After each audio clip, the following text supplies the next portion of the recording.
kok. Kita kasih waktu lebih panjang lah, Bang Andi tadi protes sama saya soalnya. Dengar congornya Roy Suryo ya, selalu dia berkata itu adalah semua bohong. Karena semuanya itu dialah yang paling benar untuk itu ya. Saya sebagai Jadi protes. Bilang congornya Roy Suryo. Cabut omongan itu. Cabut omongan itu. Cabut. Jadi Cabut dulu omongan itu. Oke. jadi Cabut omongan itu. Itu omongan yang tidak sopan. Masa congor? Oke. Anda sudah 2 kali loh di sini. Dulu juga menghina Dr. Tifa. Iyalah. Ayo tenang aja dulu, tenang aja.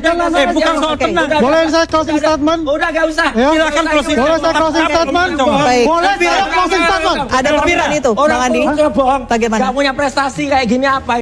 Terjadi perdebatan panas antara pembela Jokowi Andi Aswan dengan pengacara Roy Suryo Refli Harun di sebuah forum diskusi. Perdebatan ini bermula ketika Andi Aswan mengeluarkan statement yang dinilai tidak pantas. Dengan tanpa rasa malu, Aswan menyebut congor Roy Suryo, yang langsung memicu reaksi keras dari pengacara Roy, Refli Harun, yang tidak terima saat Aswan menggunakan diksi congor terhadap kliennya. Kita kasih waktu lebih panjang lah, Bang Andi tadi protes kalau sama kita saya soalnya. dengar congornya dia berkata itu adalah semua bohong. Karena semuanya itu dialah yang paling benar untuk itu ya. Saya sebagai Jadi protes. Bilang congornya Roy Suryo. Cabut omongan itu. Cabut omongan itu. Cabut. jadi Cabut dulu omongan itu. Oke. jadi Cabut omongan itu. Itu Oke. omongan yang tidak sopan. Masa congor? Oke. Anda sudah 2 kali loh di sini. Dulu juga menghina Dr. Tifa. Iyalah. Ayo tenang aja dulu, tenang aja. Bukan soal tenang. Boleh saya closing statement? Udah gak usah. Ya. Silakan closing. Boleh saya closing statement? Baik. Boleh saya closing statement? Ada perbicaraan itu, Bang Andi. Bohong. Bagaimana? Gak punya prestasi kayak gini apa ini? Dengan mode attack, Refli yang mendengar statement Andi Aswan langsung bereaksi keras. Ia menilai ucapan tersebut tidak mencontohkan debat intelektual, apalagi di dalam forum diskusi publik. Dengan tegas, Refli Harun meminta Andi Aswan untuk mencabut pernyataan yang tidak pantas yang ia tujukan kepada Roy Suryo. Baik. Kan begitu caranya mereka untuk kalau kita mau memberikan Anda tuh bilang congornya Roy Suryo. Anda tuh Anda kan sudah mengatakan berapa kali saya juga dibilang pembohong. memang pembohong kan? Kata siapa pembohong? Dosa lah. Ijazah yang Boleh nggak saya ngomong? itu bohong. Oke, baik. Suruh jadi dulu deh. Pembohong tuh gak Karena baik. selalu saya kalau berbicara Waktu sebentar. apapun itu kita memberikan penjelasan ke publik terbatas. selalu dikatakan ada pembohong. Oke. Oke, Bang Andi singkat saja. Waktu kita sudah habis. Ini gak Silakan. pendidikan. Beginilah para pembela Jokowi. Mereka merasa bisa melakukan apapun untuk membela majikannya, termasuk menyerang pribadi lawan debatnya, yang memang sering dilakukan oleh gerombolan para termul di dalam forum diskusi. Jadi kalau saya kembali ke judul ini kan sebenarnya kalau dikatakan berkas tak kunjung lengkap. Sebenarnya ini saya mau katakan tadi apalagi yang disampaikan Bung Gopur ya bahwa menuntut bahwa kasus ini sudah harus di stop apa segala macam. Ya kenapa harus takut untuk kasus ini berlanjut sampai pengadilan? Karena selama ini kan semua yang tersangka ini berkoar-koar bahwa mohon maaf, saya tidak pernah menuntut itu acara hukum pidana begitu. Anda jangan pelintir omongan saya. Anda keliru. Saya tidak pelintir. Saya tidak menuntut. Saya akan berikan waktu Bang David. Biarlah Anda jangan pelintir omongan saya. hukum Ngaco kamu. membuktikan nanti di persidangan apakah ijazah Pak Jokowi itu asli atau palsu ya. Karena Pak Bung Roy dan semua teman-temannya ini kan sudah status tersangka. Jalani saja untuk proses pembuktian di persidangan bahwa Anda akan lolos apa enggak. Jadi nggak usah berkuar mencari data dan fakta pembuktian yang sebenarnya nggak Poinnya ada lagi saja, relevansi terakhir. dan korelasi dengan kasus status tersangka beliau. Baik. Ada lagi. Jadi kita tunggu saja di pengadilan nanti. Tunggu dah. saja pengadilan Itu aja. Bang Refli. Baik, silakan Bang Refli. Para termul untung besar karena terus-menerus muncul di TV dan membela Joko Widodo dengan kedunguan, seperti yang disampaikan oleh relawan sok pintar David Payung yang meminta orang-orang yang kritis terhadap ijazah Jokowi untuk tidak banyak koar-koar di ruang publik dan menunggu saja pembuktian keaslian ijazah di pengadilan. Tentu saja hal tersebut langsung direspon oleh Refli Harun dengan tegas dan menyebut David Payung adalah orang yang bodoh atas statement sesat yang ia sampaikan di ruang publik. Yang bodoh kita semua. Kalau kemudian kita selalu bilang tunggu saja di pengadilan, tunggu saja di pengadilan. Kenapa? Pengadilan apa? Kalau yang ditunggu adalah pengadilan penersangkaan Roy Suryo dalam kasus pencemaran nama baik, konyol. Misalnya, ya, Mas Roy dibebaskan tidak terbukti melakukan pencemaran nama baik. Apakah kemudian ada putusan yang mengatakan ijazahnya itu palsu? Tidak ada. Demikian juga sebaliknya. Jadi proses ini akan panjang lagi dalam pembuktian ijazah palsu atau asli. Tapi kalau CLS nanti jelas, jauh lebih jelas. Nah, yang lebih jelas lagi adalah ya kita adukan lagi ke Bareskrim, buka kembali kasus ini. Jadi kalau yang ditunggu pengadilan itu hanya orang bodoh yang bilang demikian. Iya, karena ini kasus tidak akan membuktikan ijazah itu palsu atau asli. Selanjutnya perdebatan beralih antara pengacara Jokowi Kusuma Rifai dengan Refli Harun yang menganggap bahwa kasus dugaan pencemaran nama baik harus segera dihentikan karena cacat prosedur hukum. Namun Kusuma Rifai membantah hal tersebut dan meminta Refli Harun untuk menjelaskan secara gamblang di mana cacat prosedur hukumnya. Dengan tenang namun tajam, Refli langsung membayar lunas semua pertanyaan kuasa hukum Jokowi yang membuat Rifai hanya tersenyum kecut diberi kuliah gratis oleh Refli Harun 7 hari 7 malam. Tadi Bang Refli menyatakan bahwa memang sudah seharusnya kasus ini dihentikan demi hukum karena prosedurnya melanggar hukum. Demikian Bang Refli? Iya. Dari hulu, bukan hanya di hilir. Tadi hilir kan? Hulunya juga iya. Dari hulu hingga hilir. Karena penyelidikan dan penyidikan oleh Polda Metro Jaya melanggar undang-undang tentang perlindungan saksi dan korban pasal 30. Itu jelas clear. Tanggapannya dulu. Enggak, tadi yang saya mau tanya, persoalan di Bareskrim apa nih Bang Refli bisa jelasin yang dianggap persoalan? Karena Anda sudah tahu, berkali-kali saya sudah jelaskan. Ngapain lagi? Nggak, biar clear lagi, biar nanti saya coba Biar tanggapi. dia yang tanya. Jangan tanya ke sini. Nggak, tadi kan bilang ada dua. Baik, silakan. Oke, Boleh langsung dijawab. Boleh langsung dijawab. Oke, silakan. Jadi sebenarnya ya kan, pada waktu itu kan kita tahu penghentian penyelidikan. Penyelidikan itu nggak ada. Kita lihat, mana ada penghentian penyelidikan. Ada juga gini. Jadi penghentian penyelidikan didasarkan pada waktu itu adalah uji forensik terhadap so-called ijazah tersebut. Lalu kemudian dikatakan bahwa ijazah ini identik dan lain sebagainya, sudah dibandingkan dengan 3 ijazah lainnya dan lain sebagainya yang tidak transparan. Nah pada waktu itu ketika kita buka Perkap mengatakan kalau Anda mau uji forensik melalui Labkrim itu harus dalam tahap penyidikan. Karena ada tahap-tahap, ada dokumen-dokumen yang harus disertakan. Termasuk berita acara, penyitaan dan lain sebagainya. Nah berita acara penyitaan, barang bukti dan lain sebagainya pada tahap penyidikan. Karena itu tidak ada yang namanya penyelidikan dihentikan dengan alasan bahwa ini sudah diuji di Labkrim. Itu terlalu prematur. Dan juga pada waktu itu secara faktual terlalu banyak kan fakta-fakta dan bukti-bukti untuk meningkatkan kasus dugaan penggunaan ijazah palsu atau dokumen palsu tersebut ke tahap penyidikan. Bayangkan ada fenomena Kasmujo misalnya, ada penelitian Roy Suryo, keterangan ahli, saksi dan lain sebagainya, surat, ya kan? Jadi petunjuk, rasanya tidak mungkin kita tidak bisa mendapatkannya. Apalagi sekarang ditambah lagi Bonatua dapat dan lain sebagainya. Too much untuk kita ajukan sebagai sebuah bukti bahwa kasus ini, ya kasus yang diadukan oleh TPU pada waktu itu, ini jangan lupa ini delik umum ya, delik pidana umum, itu pantas dan layak untuk ditingkatkan ke tahap penyidikan. Tetapi yang jadi masalah adalah dihentikan dalam tahap penyelidikan, terlalu berlebihan dan kemudian digunakan dasar Labkrim itu sebagai tameng. Nah itu yang kemudian kita protes. Diberikan oleh Roy Suryo CS kepada pengacara untuk membantu dalam persoalan hukum. Basisnya adalah individual, bukan organisasi. Begini, saya katakan ya, ini adalah basisnya individual. Jadi yang namanya Bala RRT, Taka dan lain sebagainya itu bukan organisasi. Beda sama Pradi Bersatu. Kalau Pradi Bersatu itu organisasi. Tapi secara etika harus dicabut kan dua lainnya. Masing-masing advokat ini kan memiliki organisasi. Ya, tapi bukan organisasi. Bukan organisasi. Memiliki organisasi KTA-nya dari mana? Kan di dalam peraturan organisasi itu tidak boleh kuasa di atas kuasa, harus ada pencabutan. Nah. Jadi itu kalau seandainya misalnya gini ya. Nggak bisa dong. Enggak. Kalau itu sebuah organisasi standingnya. Kalau misalnya gini, saya minta Pradi Bersatu membela saya, tapi tiba-tiba saya organisasi lain Jina, itu baru. Kalau ini itu salah total. Itu salah total menurut. Nggak bisa bang. Kok nggak bisanya gimana? Karena kita terikat dari organisasi. Saya juga punya KTA. KTA saya ketika peraturan organisasi tidak mengizinkan, maka saya harus patuh dong. Beginilah para pembela Jokowi, selalu merasa bisa melakukan apapun untuk membela sang bos peternakan. Mereka adalah gerombolan kaum ABS, asal Bapak senang. Tidak peduli dengan integritas dan kejujuran. Termul akan terus berusaha melakukan apapun demi membela Jokowi. Di mata kaum Termul, Jokowi itu sempurna dan tidak akan pernah salah. Bilang itu tadi tuh Anda bilang nggak bisa. Saya bilang bahwa kalau saya sudah minta Pradi Bersatu lalu minta organisasi. Nah itu nggak bisa. Nggak bisa. Itu sama-sama organisasi. Tapi yang bisa kalau Ini menurut Anda? individual basis Nah, yang ini kan namanya edukasi bala ya. RRT. Edukasi ya. Bentar dulu. Petinggi juga yang namanya bala RRT, yang organisasi namanya menurut Anda. bukan organisasi. Oke, clear Anda ya. bisa nggak dipanggil sebagai bala RT, sebagai taka? Itu kan cuma sebutan di depan saja. Oke. Itu bukan organisasi, tidak ada ART-nya. Anda ngerti nggak soal organisasi? Tapi secara individu Sekarang saya ingin bicara kasus Jokowi ini. Biar ditanggapi oleh Firmanto. Kasihan kan dia kan? Datang ke sini tidak menanggapi apa-apa.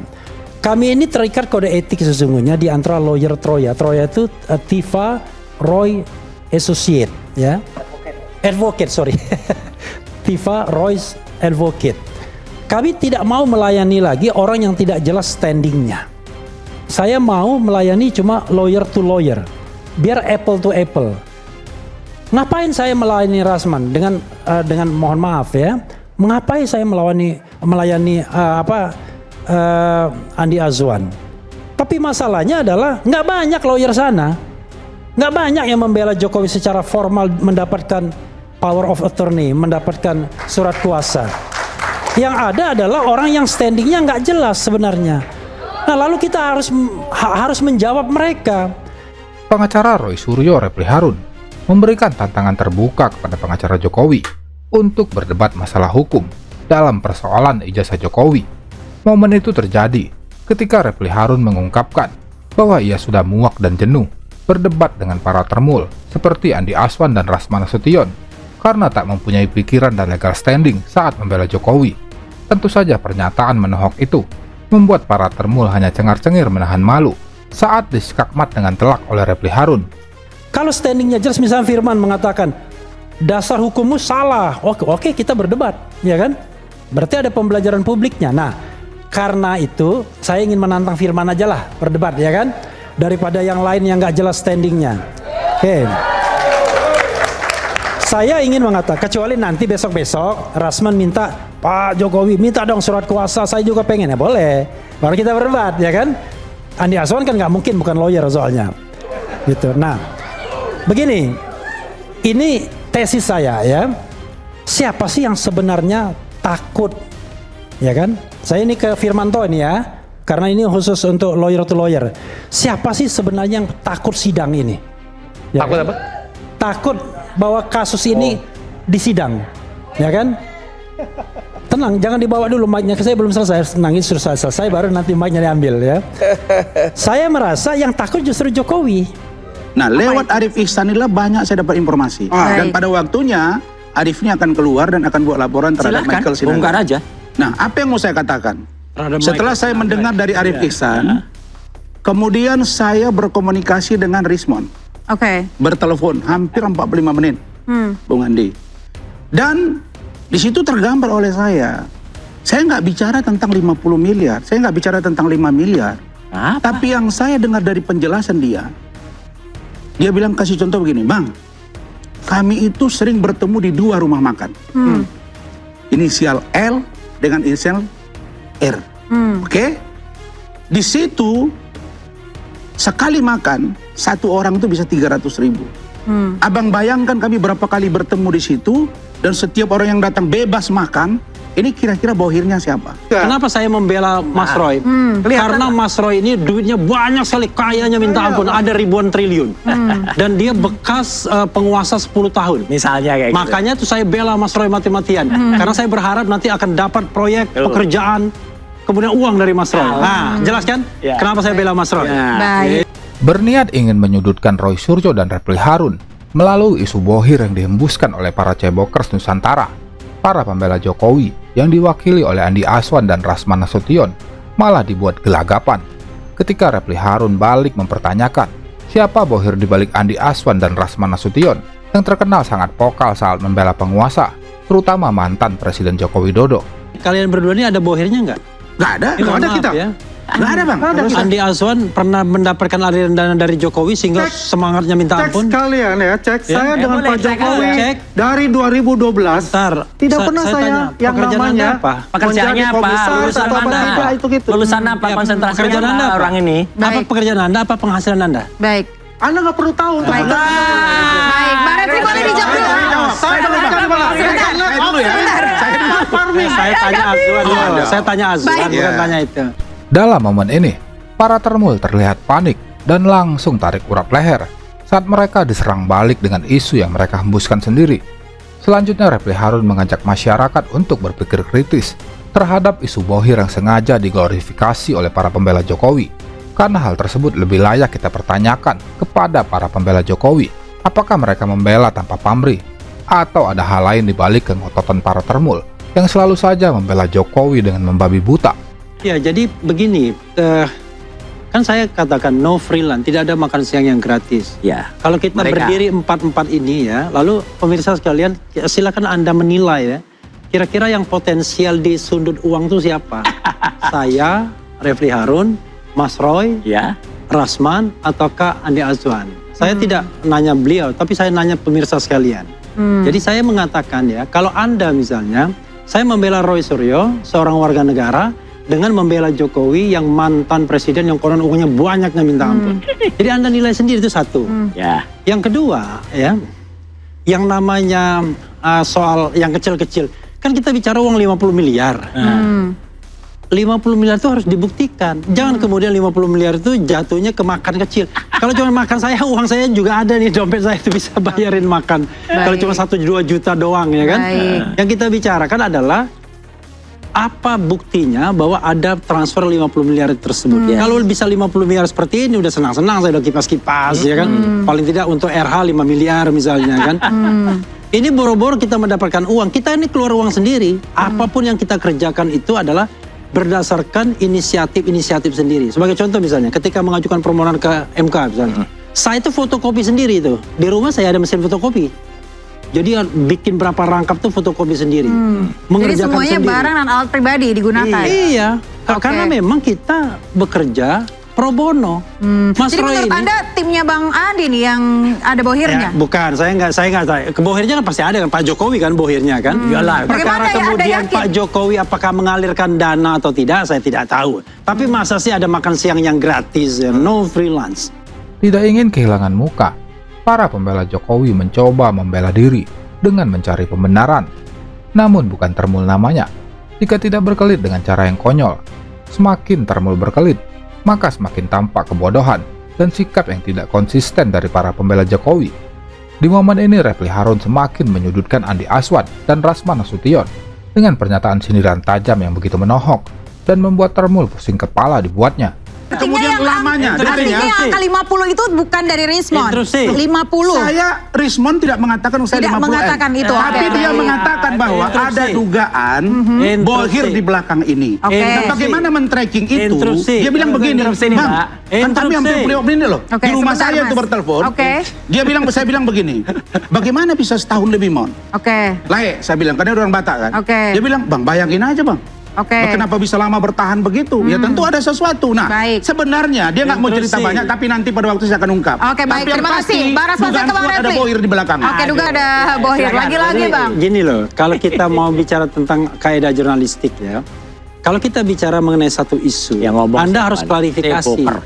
Nah, dari mana sumber isu tersebut? Nah, sumber isu tersebut menurut dibikin channel ini adalah dari Rismon dan diglorifikasi oleh saya tanya, Bang, YouTube, yang makan itu siapa yang bayar? Itu dulu mau klarifikasi. Loh, saya pun mampu bayar. Saya, Dokter Tifa, semuanya. Selama ini yang bayar itu siapa? Saya yang bayar. Di inisial L itu? Iya. Semuanya Abang, mulai dari awal? 2 juta, 3 juta cuma sekali makan. Itu ya? Iya. Oke, nanti kita klarifikasi. Ada sepele ya? Iya. Gampang. Bukan.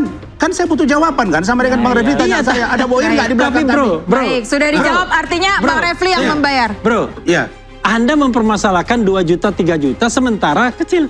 Tema kita 50 miliar. Bukan, maka saya katakan dari masalah makan saja. Jangan mengalihkan isu. Sudah layak dicurigai. Saya kira begitu loh. Jangan gitu ya. Untuk yang 50 M, biar nanti diproses sebentar. Berikutnya. Sebentar. Oke, silakan Bang Refli. Saya akan tanyakan begini ya. Kalau kita mau membandingkan makan 2 juta, 3 juta, seminggu paling cuma sekali. Ya. Maksimal 2 kali, ya kan? Bandingkan dengan misalnya Respon bikin buku Endgame itu. Kan banyak uangnya itu. Kemudian ini nih, kelompok-kelompok Andi Azwan bolak-balik ke Solo. Emang pakai duit sendiri itu bolak-balik ke Solo itu? Pakai duit sendiri nggak, Bang? Iya kan? Saya mau duit sendiri. Duit sendiri.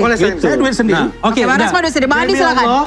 saya bayar, besok pun saya ke Solo bayar sendiri. Oke. Saya kasih tunjukin. Iya. Clear banget Bang Refli. Oke, mudah-mudahan kita ya punya integritas ya. Besok saya bayar Di antara kita ini bukan pencari rente, bukan pencari uang, bukan pencari jabatan, bukan pencari peluang, bukan pencari klien dan lain sebagainya. Sehingga kita mau membela orang yang berkuasa dengan uang yang banyak, ya. Oke. Karena kita kan sederhana. Kalau kita berdiri di tengah Roy Suryo, Dr. Tifa, Rismon duluan, lalu kemudian Anda berdiri di depan Jokowi, rakyat Indonesia bisa menilai siapa yang sebenarnya ingin memburu rente. Udahlah. Rasanya begini. Kalau tadi Bang Refli mengatakan karena Bang Rismon itu ancamannya di atas 5 tahun ya, Bang Refli. Nah, Kemudian tidak bisa restoratif justice. Kalau masalah itu ya, ini sah apa tidak, kita percuma berdebat di sini. Karena itu debatable memang itu mengenai penerapan restorasi justice sendiri. Saya sependapat ya dengan Pak Refli itu. Restorasi justice itu ya sebenarnya itu di KUHP lama nggak ada itu. Tapi yang melanggar bukan hanya polisi saja, jaksa dulu melanggar, polisi ikut-ikut, kan gitu kan. Dulu contoh ada pencurian sepeda motor, minta maaf langsung diselesaikan kan itu. Karena ada restorasi justice kejaksaan dulu, polisi ikut-ikut bikin tahun 2022 itu. Dasarnya nggak ada sebetulnya karena di KUHP itu nggak ada yang namanya RJ itu. Dulu itu ya namanya bisa selesaikan dengan baik itu hanya kasus-kasus yang ringan, dan kalau mau mendeponir perkara itu hanya jaksa agung dulu. Intinya cuma gitu. Nah barulah sekarang ada KUHP yang baru inilah ada pasal mengenai RJ itu khusus pasalnya diatur 79 sampai 85 itu diatur gitu. Anunya begini ada aturannya itu, ada yang alternatif, ada yang ada yang pilihan, ada yang keharusan semua. Penasehat Kapolri Arianto Sutadi kembali mempertontonkan sikap inkonsistensi dalam penegakan hukum mengenai restoratif justice yang dilakukan oleh Rismon Sianipar yang dianggap melanggar aturan hukum. Namun Arianto menyatakan penerapan RJ dalam kasus tersebut masih bisa diperdebatkan. Tentu saja pernyataan itu memantik reaksi dari pakar hukum tata negara sekaligus pengacara Roy Suryo, Refli Harun, yang mengkritik secara terbuka sikap Arianto yang dinilai tidak konsisten dalam aturan hukum. Bisa mendapatkan restoratif justice karena ancaman hukumannya di atas 5 tahun. Karena orang mengatakan, wah ini didasarkan pada KUHP yang lama. KUHP yang lama itu nggak ada restoratif justice-nya. Lalu kemudian tidak ada KUHP yang lama, Perpol, peraturan kepolisian, nggak boleh. Karena Perpol itu di bawah undang-undang. Kalau kita bicara tentang stupid bau teori. Jadi gini, pasal 361 tentang peralihan itu mengatakan kalau sudah tahap-tahap ini gunakan yang lama. Nah, makanya kemudian proses ini menggunakan KUHP yang lama karena sudah masuk dalam tahap penyidikan. Tetapi ketika KUHP lama say nothing, tidak boleh kemudian turun peraturan di bawahnya. Itu prinsip hukum karena harus yang sejajar. Ini kan ada dua azas transitoir, yaitu kedua adalah azas lex favorio. Makanya kemudian pasal-pasal dalam KUHP atau dalam KUHP yang lama masih disebut karena ada dua hal tersebut, sebagai transisi atau karena sesuatu yang lebih menguntungkan. Tetapi tidak boleh di barter dengan yang di bawahnya. Selanjutnya Refli Harun sebagai kuasa hukum Roy Suryo dan Dr. Tifa mengkritik keras langkah hukum restoratif justice yang dilakukan oleh Rismon Sianipar. Menurut Refli sudah seharusnya aparat penegak hukum menolak RJ dari Rismon karena bertentangan dengan aturan RJ itu sendiri, sebab ancaman pidana yang dikenakan kepada Rismon melebihi batas aturan maksimal, yaitu di atas 5 tahun. Namun yang terjadi, semua aturan hukum seperti ditabrak oleh aparat penegak hukum itu sendiri demi melayani kepentingan hukum seseorang. Apa mereka melakukan citizen lawsuit? Kenapa? Karena kan dasarnya adalah pencemaran nama baik yang diadukan fitnah. Nah itu kan ancaman hukumannya cuma 4 tahun maksimal yang menurut yang lama, yang baru juga kurang lebih 4 tahun juga. Tetapi ketika kemudian diimbuhi dengan pasal-pasal yang tidak relevan dengan pencemaran dan fitnah, yaitu pasal tentang manipulasi dokumen yang seolah-olah tidak otentik menjadi otentik, maka kemudian ancaman hukuman menjadi 8 dan 12 tahun. Jadi tidak adil bagi mereka. Dan kemudian dampaknya adalah ketika mau ada restoratif justice, mereka terhalang by law ya dengan itu. Tapi coba baca pasal 35 kalau ditampilkan lagi, itu aneh. Karena di situ dikata coba tampilkan pasal 35 Undang-Undang ITE. Di situ mengatakan bahwa hukuman yang tidak otentik, sesuatu yang tidak otentik itu kemudian diedit oleh Mas Roy kurang lebih lah ya, oleh Dr. Tifa, oleh Rismon, nggak ada sama sekali, agar terlihat seperti otentik. Nah, coba lihat ya. Pasal 35 tuh. Setiap orang dengan sengaja dan tanpa hak atau melawan hukum melakukan manipulasi, penciptaan, perubahan, penghilangan, pengerusakan informasi elektronik atau dokumen elektronik dengan tujuan agar informasi elektronik atau dokumen elektronik tersebut dianggap seolah-olah data yang otentik. Berarti artinya ini nggak otentik. Ini tidak otentik. Teorinya kan begitu. Kemudian diedit oleh Mas Roy menjadi seolah-olah otentik. Palsu berarti. Artinya secara tidak langsung ini kan diajukan oleh Pak Jokowi sendiri pasal ini. Jadi pasal 27, pasal 32 dan pasal 35. Pasal 28 itu lucumanan kawannya ya, 28 itu. Artinya secara tidak langsung Pak Jokowi mengakui dokumen saya tidak otentik, tapi dikerjain Mas Roy agar tampak menjadi otentik. Tidak hanya Refly Harun yang mengkoreksi Arianto Sutadi, mantan hakim militer juga ikut mengkritik sikap tidak konsisten dari penasihat Kapolri ini, yang menyebut batas aturan main dalam restoratif justice masih bisa diperdebatkan. Namun semua itu dibantah oleh mantan hakim militer yang menyebut bahwa aturan batas maksimal untuk RJ di bawah 5 tahun sudah bersifat mutlak, bukan norma yang bisa ditafsirkan oleh kehendak penegak hukum itu sendiri. Ketika di RJ menyangkut masalah waktu, hukuman yang disampaikan oleh Bang Refly 5 tahun ke bawah itu tidak bisa ditafsirkan lain. Kalau di dalam undang-undang yang menyangkut masalah waktu tidak bisa ditafsirkan lain, sehingga itu mutlak menjadi suatu persyaratan. Yang kedua, RJ dilakukan harus tertulis dan itu disahkan ke pengadilan. Jika itu nggak ada, dibuat dulu, kemudian disahkan ke pengadilan. Tapi yang menyangkut masalah suatu kesepakatan yang dibuat oleh kedua belah pihak kemudian disahkan ke pengadilan, tidak bisa mengabaikan hukuman yang 5 tahun. Di atas 5 tahun tidak bisa dilakukan RJ. Sekali lagi saya katakan bahwa di dalam undang-undang yang menyangkut masalah waktu tidak bisa ditafsirkan lain. Padahal yang ditunggu masyarakat adalah bukan apakah Roy Suryo dihukum atau tidak, Dr. Tifa dihukum atau tidak. Yang ditunggu masyarakat itu adalah apakah ijazah Jokowi asli atau tidak. Nah, untuk itu bukan forum pidana. Anda harus tahu, forum pidana nanti tidak membuktikan ijazah. Sekarang saya tanya, kalau Roy Suryo, Dr. Tifa dianggap benar, apa yang terjadi? Ya sudah, mereka bebas. Tidak ada pertanyaan kemudian jawaban bahwa ijazah itu asli atau tidak, karena itu bukan forumnya. Tapi kalau dianggap salah, dan dianggap salahnya itu tidak terkait dengan asli atau tidaknya dokumen, tetapi ujaran kebencian misalnya, atau pencemaran nama baik, dihukum. Tapi jawaban apakah ijazah itu asli atau tidak ada juga. Nah, this is yang harus kita pahami begitu. Baik, Bang Rifai gimana? Ya, oke, saya sedikit beda pandangan dengan Bang Refly. Pasti selalu berbeda pandangan. Orang dia lawyernya Jokowi.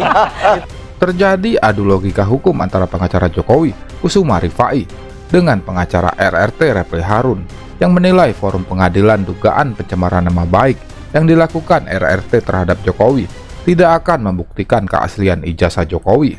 Refly juga menambahkan bahwa forum pengadilan kasus pencemaran nama baik lebih menguntungkan pihak Jokowi, karena apabila RRT terbukti tidak bersalah, maka Jokowi tetap tidak akan dihukum atas kasus dugaan ijazah palsu.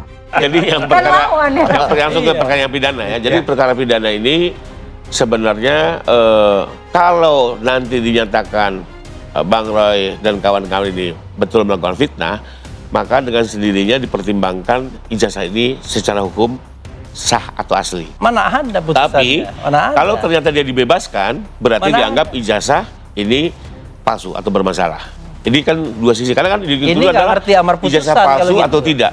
Betul dia tidak menjadi amar. Makanya sekarang pertanyaannya adalah yang diambil oleh pengadilan itu amar putusannya atau apanya? Pasti akan dipertimbangkan bahwa seseorang mau melakukan fitnah manakala yang disampaikannya tidak benar. Dengan tegas, Refly Harun menyatakan bahwa forum pengadilan yang pantas untuk membuktikan keaslian ijazah Jokowi adalah laporan dari TPUA terhadap Jokowi di Mabes Polri tentang dugaan kasus ijazah palsu yang menyangkut Joko Widodo. Namun laporan itu tidak ditindaklanjuti oleh penegak hukum dan malah mengakomodir laporan Jokowi soal pencemaran nama baik yang diduga dilakukan oleh Roy Suryo CS. Kalau dia bilang tidak benar berarti apa? Ijazahnya dia bilang kan ini palsu. Ternyata asli, maka dia terbukti fitnah. Tapi kalau ternyata dia bilang palsu dan betul palsu, Tidak dia ada bebas. amar putusan yang inilah termakan putusan asli atau ini. tidak. Nanti kalau misalnya Pak Roy ini bebas, dinyatakan ijazah ini palsu atau bermasalah, inilah bisa menjadi apa? Novum untuk membuka yang di Bareskrim. Saya objektif aja ini ya. Tapi kalau ternyata ini dinyatakan bersalah, maka tidak bisa membuka yang Bareskrim. Karena gini, Kasih kesempatan lagi. penelitian itu, penyelidikan itu bisa dibuka kembali, bisa, ini belum final. Sepanjang ada novum. Sampai hari ini belum ada novum baru. Bukti baru. Yang kita tunggu dari putusan. Singkat saja, waktunya udah habis. Bukti salinan kemarin akan dijadikan. Saya tidak ada lagi nih.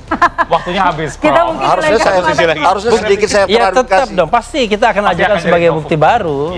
Ketidakaslian. Cuma sekali lagi saya katakan, tidak akan ada amar putusan yang mengatakan itu asli atau tidak asli dalam forum pidana. Harusnya forum pengadilan tata usaha negara atau forum perdata.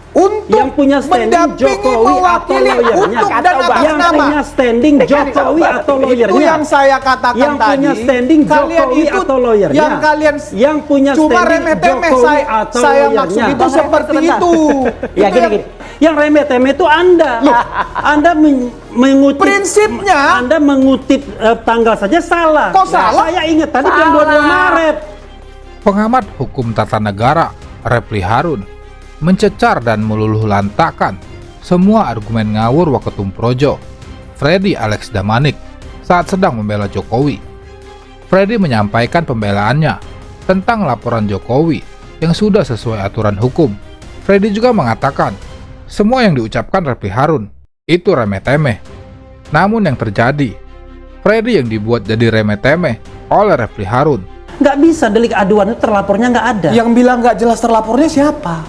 Bro, ya, waktu press conference itu tidak diketahui siapa terlapornya. Yang dibuat cuma ada pernyataan, oh ES, ya kan gitu. Iya. 5 orang. Iya. Sekarang berapa orang terlapornya?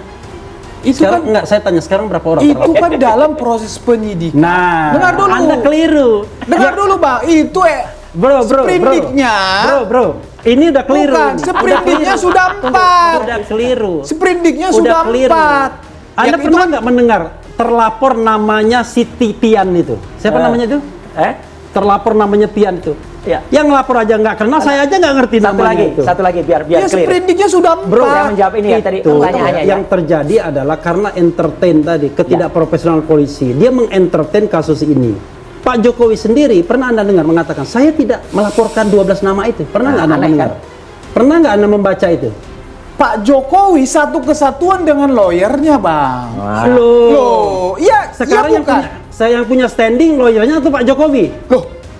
Untuk yang punya standing Jokowi atau lawyernya, yang punya standing Jokowi atau lawyernya, itu yang saya katakan yang tadi. punya standing Jokowi atau lawyernya, yang kalian yang punya cuma standing remeh-temeh Jokowi atau saya lawyernya. maksud itu seperti itu.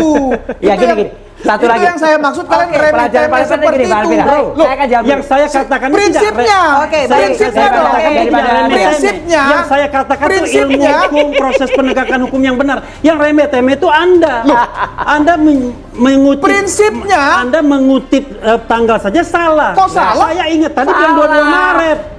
Dalam perdebatan panas ini, nampak pembela Jokowi tidak selevel dengan Refli Harun karena sangat gelagapan dan tak mampu melayani pertanyaan bertubi-tubi dari Refli, yang membuat Freddy nampak terbata-bata dan jadi pelangak-pelongo karena tidak punya kemampuan yang mumpuni dalam perdebatan karena hanya otot tanpa isi.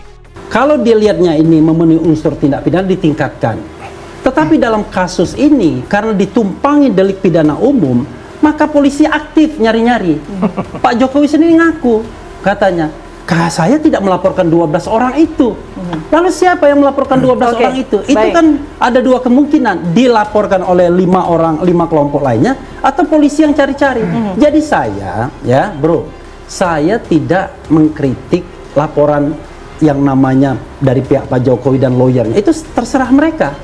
Mereka mau tambahin, banyakin pasal-pasal dan lain sebagainya. Tapi saya bicara tentang profesionalisme penegakan hukum. Kalau Anda bicara tentang delik aduan, maka proseslah sebagai delik aduan karena itu berbeda karakteristik dengan delik umum. Oke, saya tanggapi sedikit. Karena ini kembali lagi penyesatan. Saya tidak tahu di mana aturan itu yang ditemukan Bang Refli itu. Bahwa tidak boleh seorang pelapor melaporkan Anda belajar hukum nggak? Pasal-pasal itu. Anda belajar hukum di nggak? mana? Ini yang jelas penyesatan di sini, Mbak Elvira. Yang jelas penyesatan, Freddy tadi menyebut tanggal 22 Maret. Nggak ada sama sekali 22 Maret itu pernah disebut. Sebentar. Nggak ada 22 Maret. Ya Anda salah tanggal, akui saja salah. Kalau 22 kalian Maret mau itu nggak buat ada. itu sebagai pembelaan nanti. Ya ada 22 Maret itu salah tanggal aja. Bagian dari ilmu hukum yang kalian pahami silahkan saja. Ini sesat ya. Jadi gini Bang, sebutkan aja di mana itu Bang. Yang belajar hukum itu harus paham. Oke, Bang, di mana itu Bang? Sebutkan saya harus sumber hukum itu. Iya, di mana? Tidak hanya norma. Karena selalu berbicara dengan menggunakan perasaan, bukan berbasis ilmiah dan hukum. Termul ini terus dicecar oleh Refli, yang sangat keras mengkritik Joko Widodo. Namun selalu dibela Freddy dengan argumen tumpul serta ngawur, yang membuat dirinya disebut sesat oleh Refli Harun serta Roy Suryo, karena hanya berbicara berdasarkan perasaan dan sikap tunduknya kepada majikan yang memberinya makan.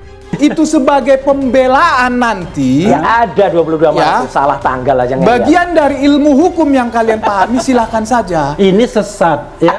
Jadi gini Bang, sebutkan aja di mana itu Bang. Anda yang belajar hukum itu harus paham. Oke. Bang mengatakan ada penyeludupan. No, bro. Memang Anda boleh mengatakan itu, tapi saya mau mengatakan fakta. Aku pegang dokumennya Bang. Iya, I know.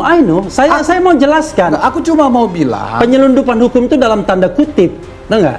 Karena itu adalah memasukkan antara delik aduan dan delik umum. Makanya aku mau jelasin. No. Ini Tunggu dulu. Bahwa memang itu dilaporkan oleh Pak Jokowi pasal itu. Nah, itulah yang nggak benar. Tidak ada. Ini saya mau lanjutkan, bro. Ya. Tadi katanya gini, saya ya. Jadi pasal 32 dan 35 Undang-Undang ITE itu tiba-tiba ditumpangkan dalam delik aduan.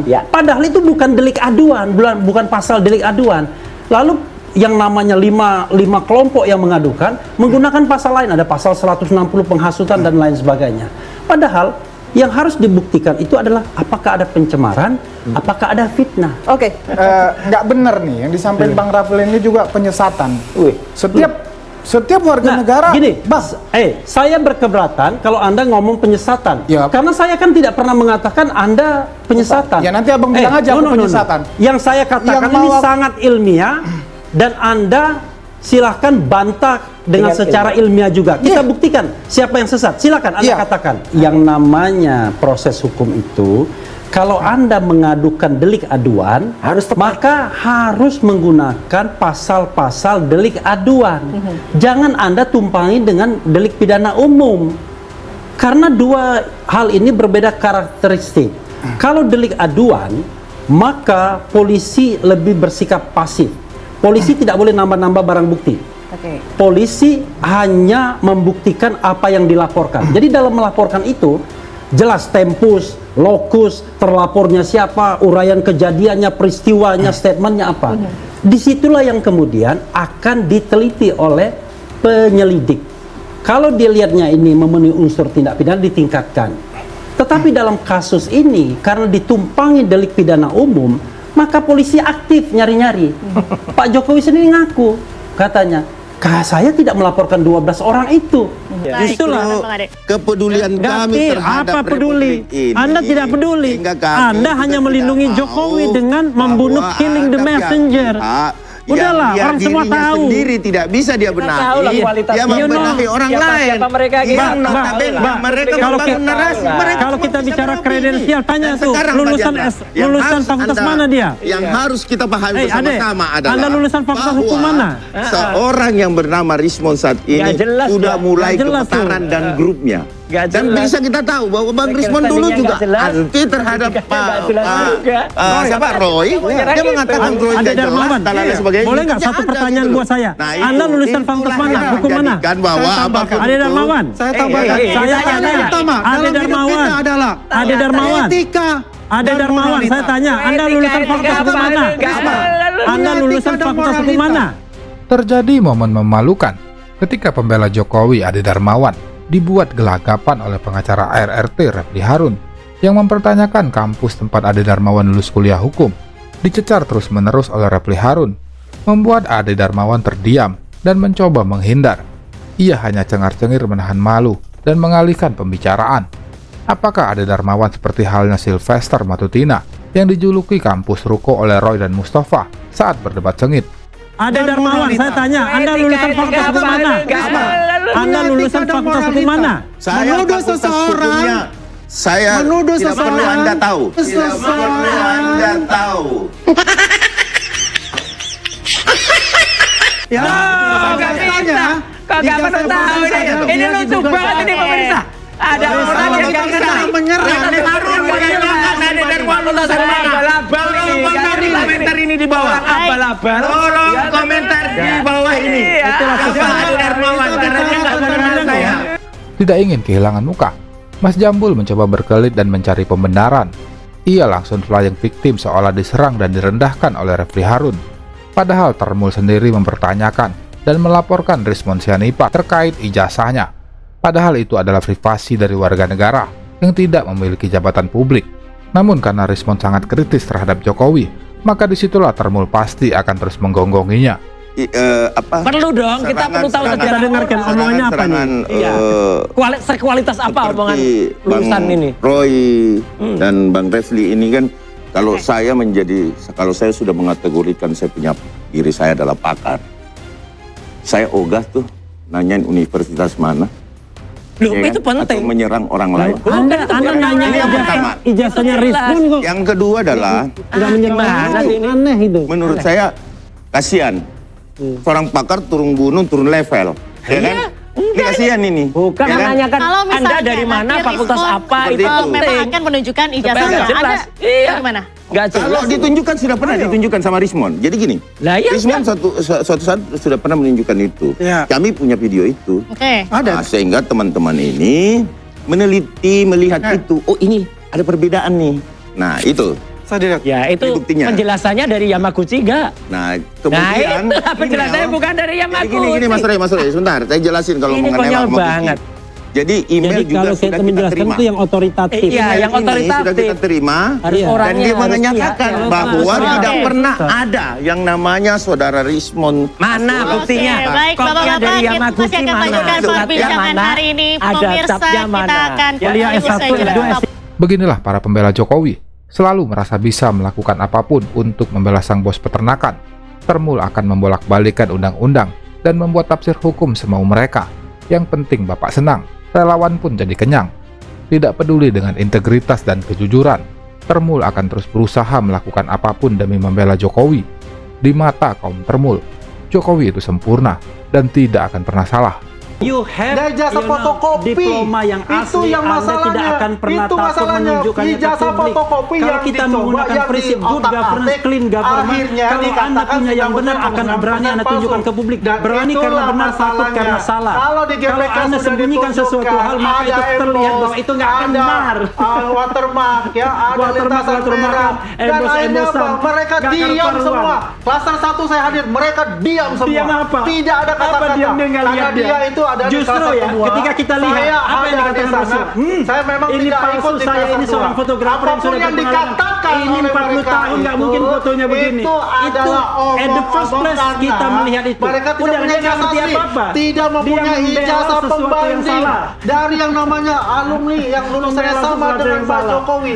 Nah inilah masalah utamanya. Dia saja yakin. Bang Andi, Anda juga belum pernah melihat ijazah asli Pak Jokowi kan? Kata siapa?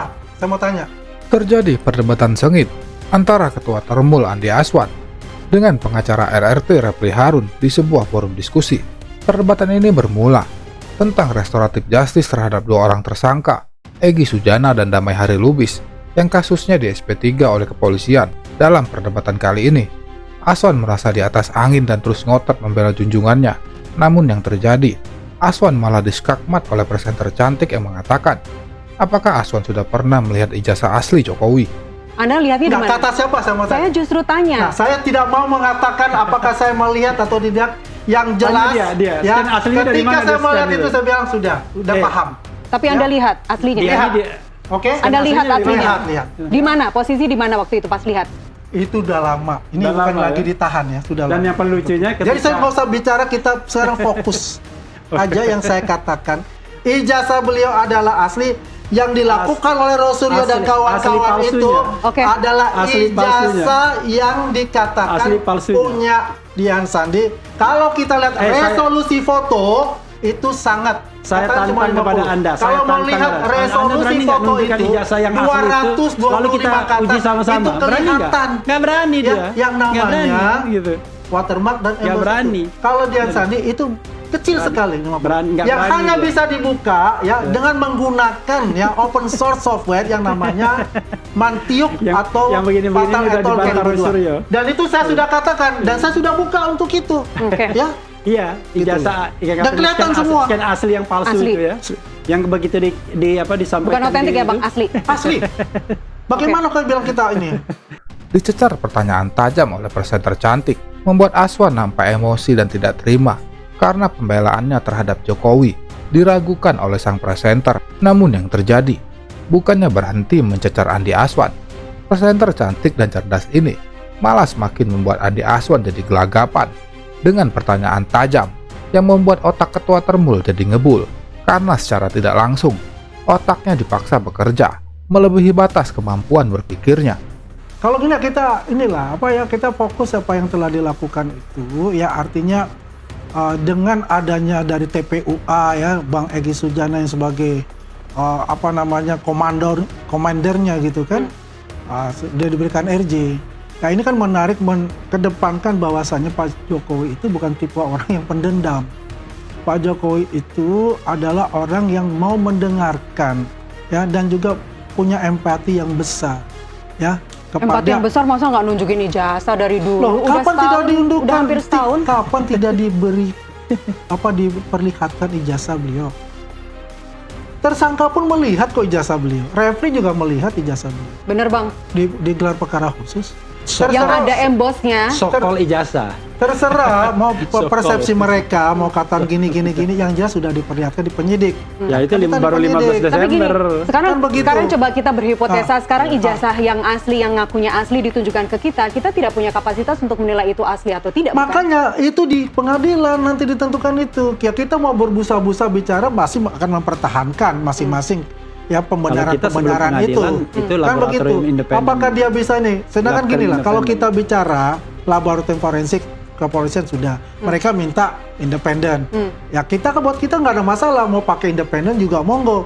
Terserah dari para penyidik yang punya hak diskresi untuk itu. Jadi saat gelar perkara tanggal 14 itu ijazah yang versi mana yang ditunjukkan? 15 Desember. 15, oke. Oh ijazah yang mana? Versi embos. Semuanya ijazah di situ, ada ijazah SMA di sana, terus ijazah S1. Nah, itulah yang menyebabkan Ibu Neti ya, Ibu Elida itu sebagai kuasa hukum dari Bang Egy itu melihat dan dia selalu mengatakan, dia menyaksikan sendiri ada embosnya, ada yang namanya watermarknya, terus ada lintasannya. Itulah yang mengatakan dia kepada Bang Egy Sujana. Ingat, Bang Egy Sujana tanggal 7 Januari 2025 mengatakan, kalau saya melihat ijazahnya Pak Jokowi, case close. Mendengar pernyataan tegas yang disampaikan oleh host acara, membuat ketua Termul celimpungan untuk memberikan jawaban atas pernyataan tersebut. Selanjutnya perdebatan bergeser ketika Andi Aswan dicecar oleh pengacara Roy Suryo, Refli Harun, soal gelar perkara khusus, serta meminta uji lapor ijazah Jokowi kembali dilakukan oleh Badan Pengujian Independen. Namun ketua Termul nampak takut dan tidak ingin hal itu terjadi. Bang Refli, yang Anda lihat itu yang ada watermarknya, yang ada embosnya, ada lintasan. Yang saya lihat tuh yang pura-pura ada embosnya, pura-pura ada watermarknya, dan pura-pura ada lintasannya. Tapi saintifik. Jadi begini ya, kalau Andi Aswan kan tidak bisa dia mengatakan apa-apa karena dia tidak hadir kan, yang hadir kan saya. Itu yang kedua. Saya pertama. Saya hadir pertama. Ada dua. Yang kedua dia nggak boleh masuk soalnya. Karena yang kedua saya pulang. Karena ilegal dia. Jam 4 sampai jam. Nggak, dia ilegal. Ilegal. Yang satu karena dia tidak punya standing. Jam 4 nggak. Dia tidak punya standing. Jadi standing itu hanya bisa. Ini saya mesti jelaskan. Ya. Saya mau jelaskan. Begini. Kalau setiap saksi pelapor maupun terlapor akan didampingi oleh 2 orang. Saya mendampingi Maret sama kan sebagai Anda saksi lawyer pelapor. bukan? Ya. Anda lawyer bukan? Tidak ada bilang katakan lawyer, ya itu pendamping dikatakan itu lawyer. langsung oleh siapa? Buktinya oleh Anda Polda Metro Jaya. Buktinya Anda yang jelas diusir. saya di Udahlah, situ ada. Anda atau gini aja. Kita udah bicara yang lain. Buktinya diusir dia itu. Nggak ada diusir. Atau gini, kalau Bang Refli bilang Anda tuh tidak mengatakannya itu hanya dari kata Diusir. Kausinuddin, Ahmad Kausinuddin, yang juga dikatakan damai. Udah nggak usah dengar. kalau Bang Refli bilang, Bang Andi, Tanya. kalau Bang Refli bilang Anda tidak punya legal standing, sekarang Anda jelaskan dong kedudukan Anda sebagai apa? Apa Anda? Saya sudah katakan ya setiap itu ada 2 pendamping. Iya. Ya. Periadi Bersatu Pendamping ada itu punya surat kuasa, bro. Ya memang. Makanya itu Mana surat kuasanya mana? Kausinuddin itu tidak mau ngeliat saya. Ya, daripada ribut kan kita tahu TPKBK, makanya saya katakan, oke saya di luar. Di sana ditanya sama satu penyidik, Bapak nggak usah kemana-mana, di sini aja Pak. Ya saya duduk aja di situ, gitu loh. Sampai selesai? Sampai selesai, jam 3.30 waktu diberikan yang namanya ijazah diperlihatkan, saya ada di dalam, dekat dengan Pak Yakub. Gitu loh. Jadi bukan diusir Bang, jadi bukan legal. Jadi bukan ilegal. Dia katakan legal, saya bilang ilegal. Ya, menurut keyakinan karena saya dia ilegal. tidak ada di tempat, karena dia tuh di menurut pasar jam keyakinan 4. saya ilegal. Itu aja. Udah, Anda tanya yang lain aja, yang nggak mutu itu. Ya itu dia nggak mutu juga. Saya buka dulu lah ya. Ada 4 kelompok lah, ya, yang mencoba mendiskreditkan Pak Jokowi dengan segala cara. Satu itu adalah kelompok dari sayap kanan, HT dan FPI. Ya. Kedua, itu adalah kelompok dari oligarki hitam yang kemarin ya priuk-priuknya itu sudah tercabut lah, ya. Dan juga Pak Presiden, ya, coba kita lihat blok rokan kita ambil untuk kita. Kemudian untuk Freeport kita balikan jadi 51% adalah milik Indonesia dan sebagainya. Pasti ada yang tidak suka di situ. Ya kan? Kemudian yang ketiga, menteri-menteri yang pada saat Pak Jokowi itu dipecat. Oke. Ya kan? Ini yang terakhir ini sebetulnya. Ya. Ada baterai saya lowbat 16%. Ada banyak yang nggak move on. Ya dari kontestasi Pilpres. Oke. Ini 4 rangkaian ini ketemu dalam satu yang namanya ada panci, ada tutup, di dalamnya isinya ijazah. Isinya keluarga Pak Jokowi. Relawan Jokowi Andi Aswan kembali membuat pernyataan yang kontroversial. Waketum Joman ini menyebut ada 4 kelompok yang menyerang Jokowi hingga saat ini. Kelompok pertama adalah sayap kanan, yaitu HTI dan FPI. Kemudian orang-orang yang kalah pada Pilpres 2024. Lalu ada oligarki hitam yang tidak mendapatkan jatah saat Jokowi berkuasa. Yang keempat adalah menteri yang dipecat oleh Jokowi. Mendengar pernyataan Andi Aswan, pakar hukum tata negara Refli Harun menanggapi pernyataan itu. Bukankah oligarki hitam ada di pihak Jokowi? Yang bakar ini, ya ini oligarki. Oligarki hitam? Iyalah. Bukannya temannya Pak Jokowi oligarki? Oligarki hitam saya bilang. Mana buktinya bahwa itu adalah temannya Jokowi. Kan saya sudah katakan tadi, Bang Refli. Ya kan? Saya sudah jelaskan tadi kan? Nah ini, begitu terjadi. Ya kan? Ini udah satu kesatuan. Ujungnya, kemana? Sudah sebutin tadi, kita makzulkan Gibran. Bang Refli tadi hadir tuh. Oke. Ya kan? Baik. Jadi ini rangkaiannya memang tidak layak jadi wapres. Nah, kan rangkaian kan? Nah ini kan kita bilang, jadi kan bukan pengamat politik yang murni ini. Kita lawan dua kita ini. Gini, Anda itu lucu. Yang namanya pengamat politik itu. Tunggu dulu, aku belum selesai dulu. Oke, silakan. Setelah ini selesaikan. Silakan. Kasih menit dong. Dia berapa menit? Karena gini, dia itu menyerang pribadi. Saya kan tidak pernah menyerang pribadi. Saya kan mengungkapkan konsep. Tiba-tiba dia serang pribadi. Maaf, kalau saya karena itu nggak boleh. Anda nggak boleh serang pribadi. Kalau Anda serang pribadi, saya akan bertahan dan kemudian saya akan serang pribadi Anda juga. Nah, sekarang pertanyaannya, kita mau diskusi soal ijazah atau mau menyerang pribadi masing-masing? Soal ijazah, mohon maaf. Kalau ini pecah, koalisi ini pecah, otomatis melemahkan Pak Prabowo di dalam memimpin republik ini. Dan ini akan dimanfaatkan orang-orang ini lagi. Gitu loh. Jadi adu domba, murni adu domba antara Gibran tanda kutip Solo dengan Pak Prabowo, adu domba di internal koalisi, adu domba di masyarakat, pecah belah. Justru ini jadi nggak karu-karuan Republik ini kalau ini tindak lanjuti. Iya, yang kita dengar dari Damanik kan kaset rusak. Ini mas sorry ya, itu aja argumentasinya ya. Sama, bahwa gagal move on. Itu faktanya, ya Bang Refli ya. Anda juga yang Anda sampaikan juga itu juga, ya kaset rusak juga. Tapi itu yang saya sampaikan realitas. Hari ini kalian yang mengusulkan pemakzulan itu posisinya di 2024 memang pihak yang kalah. So itu faktanya dan sakit hati, gitu loh.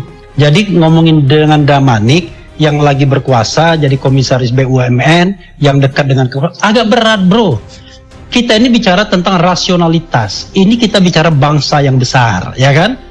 Kalau Anda bicaranya mengenai yang begitu-begitu, ya udahlah, ambillah kekuasaan itu. Tetapi kita bicara tentang masa depan Indonesia yang dipimpin anak kecil yang tidak punya kapasitas. Dan saya kira itu adalah pemikiran yang objektif. Bang Refli, saya tanggapi. dia sama panas. Bukan. Saya bro, jangan takut bro. Realitas. Jabatan Anda tidak akan dihilangkan bro. Bukan. Jabatan Anda tidak akan dihilangkan. Bocah-bocah kosong Jokowi, Freddy Alex Damanik, benar-benar jadi pepesan kosong dalam perdebatan panas dengan pakar hukum tata negara Refli Harun di sebuah acara talk show di TV. Saat bocah-bocah kosong ini kembali ngegas tarik urat di TV setelah kalah argumentasi dalam perdebatan soal pemakzulan Wapres Gibran Rakabuming. Seperti yang biasa ditunjukkan oleh bocah-bocah kosong Jokowi yang lain setelah tersudut dalam perdebatan, akan mengeluarkan jurus pamungkasnya, otak kosong tulang besi. Ini menurut saya hanya sasaran antara. Sasaran antara kan udah jelas. Ini yang mengusulkan ini pada saat kemarin 2024 Pilpres posisinya di mana? Ini kan orang-orang yang barisan sakit hati. Ya kemudian Anda tidak move on? Iya, belum move on, tidak menerima, itulah whatever lah itu. Nah, ini kan sasaran antara. Artinya kalau ini didorong kemudian direspon,